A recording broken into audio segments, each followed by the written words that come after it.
This is a 2018 R1200 GS BMW adventure bike. It's only got 5,000-ish kilometers on it. When you ride this thing, this is a really nice bike. It's got a lot of nice features on it. It's got electronic suspension control. It's got dynamic traction control, ABS. Nice finish on the boxes here, kind of cool.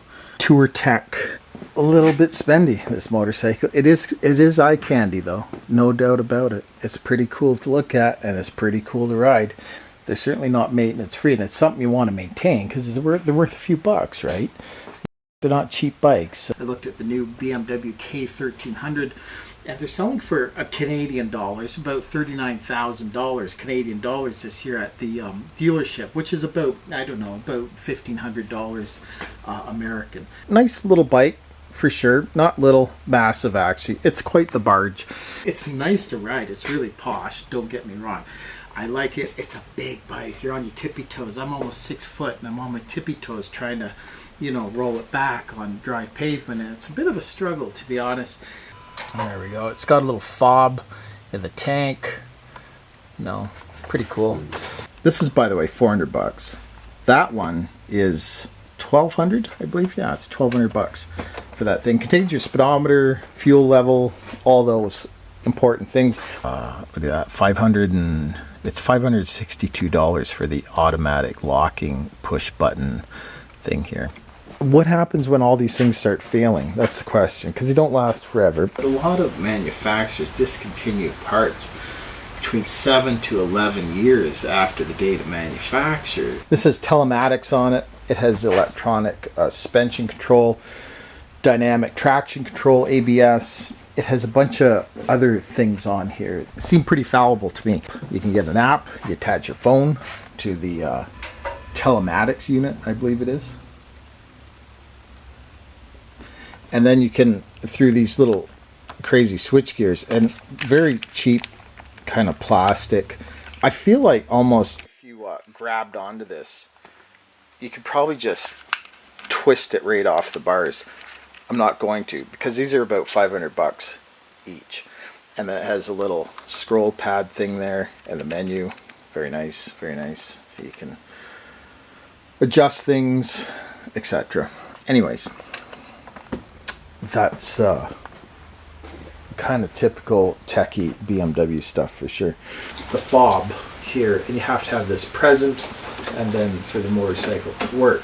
A lot of this new tech actually makes vehicles easier to steal rather than harder to steal. The days where you had an old chip in your key and you had a rolling code, I mean, those were pretty good. Those are kind of hard to defeat, but these push button start things and the RFID chip held within your key fob here.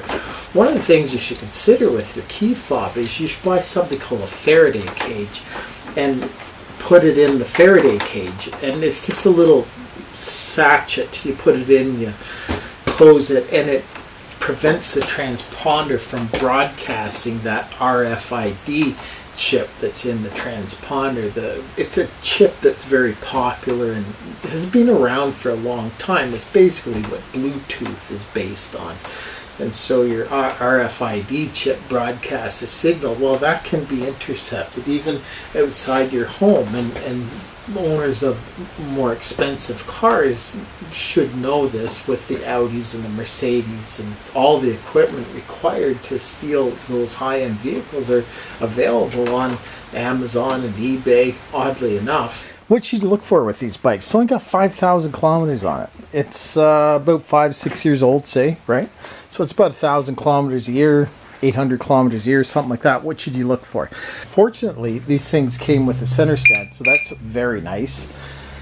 Single-sided swing arm on the back, very cool. So you get up on the center stand, get the front end up in the air, rear end up in the air, check the swing arm, side-to-side play, the slot, back and forth for any slot, looseness in the spokes.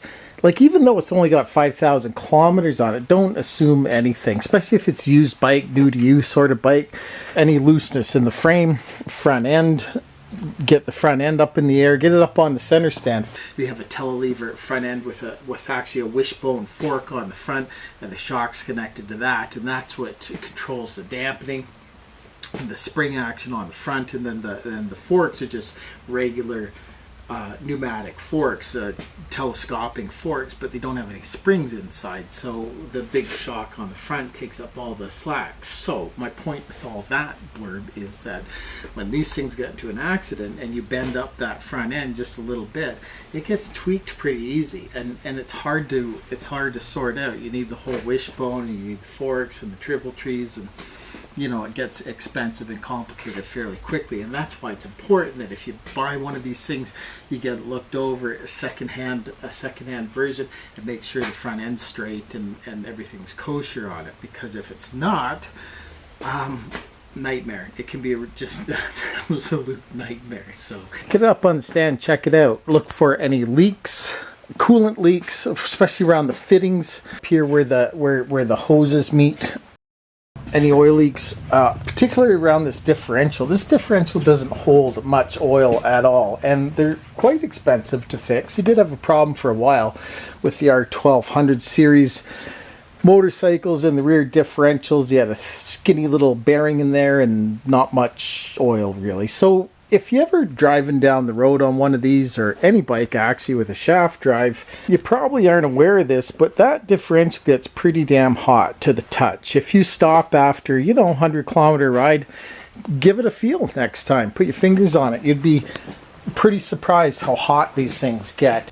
They've got very little oil in there to keep it cooled and lubricated. Matter of fact, it's only a couple hundred milliliters at the most. Actually, I think it's 180 milliliters in that. So you want to be very in tune with any leaks going on with that differential. It's so crucial. Leaks up around the engine anywhere, you know, take it for a test drive. If you smell anything smellity, coolant leaks going on around the shock area, you got to check any oil leaks in the shock and the front stanchions and the forks on the front. Make sure there's no leaks up there. Tire wear, brake pad wear. You gotta check everything. Just look it over. When you get a bike in like this, you put it up on the bench and you just go through it and you make sure there's nothing weird with it. The alignment's right. A test drive will tease out a lot of little nuanced things that aren't immediately obvious sitting up here on the bench. You know, you can shake swing arms and front ends all day long, but a lot of times, you know, it's such a fine detail with the handling of the motorcycle. It rears its ugly head quite readily when you're just going down the road on a flat surface. Let go of the bars. Is there a head shake? Is there anything weird? Is it tracking funny left, right? So a test drive is really crucial for these things. You got to check the brake pads. You'd be amazed. You get a bike like this and it's only got 5,000 kilometers on it. I'm always a big advocate of doing the maintenance on it, or keep records. If you do it yourself, then keep records. So when you sell this thing, then you get your money back. People are very discerning when they're buying a motorcycle that's over like $5,000. So take care of it and do the maintenance and keep detailed records of it.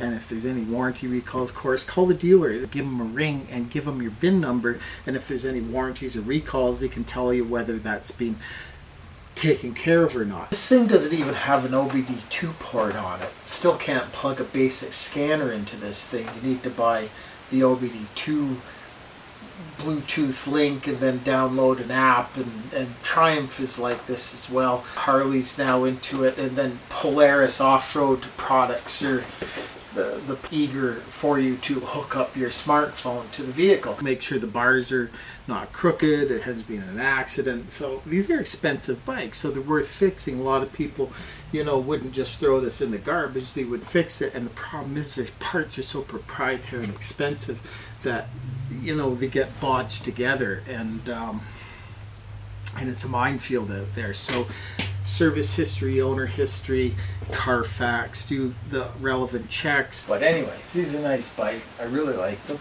They're nice to ride, but you know, long term, man, I don't know. And there's so many things about it, like there's no grease fittings anywhere. Is it worth it? I don't know. Nice bike. It's very popular. It's very trendy. Just a quick video on this, what to look for. You buy one of these, some things to keep in mind, and hope that helps, and take care. I'll catch you again. Ciao.